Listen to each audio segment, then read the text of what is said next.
Bismillahirrahmanirrahim. Alhamdulillah, Alhamdulillah, Rabbil Alameen. Ya Rabbul Alameen, Tera Shukr. Dear viewers, I hope you will be enjoying very good days. Alhamdulillah, it's 31st March and 9th Roza.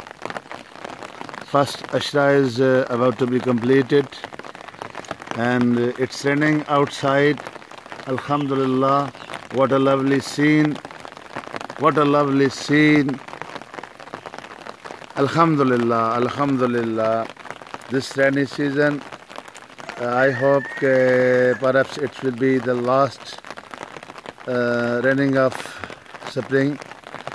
Although now we need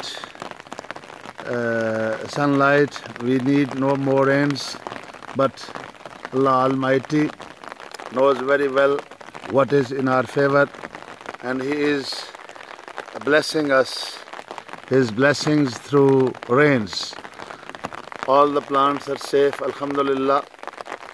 It seems that this rain is better for them, although the people say that in this time when the flowers are open, the water for the plants is not beneficial.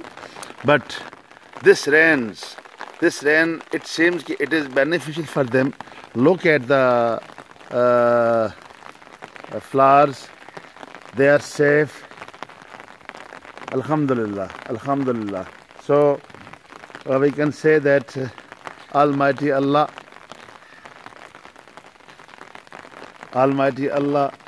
whatever He does in our favor. Thank you so much.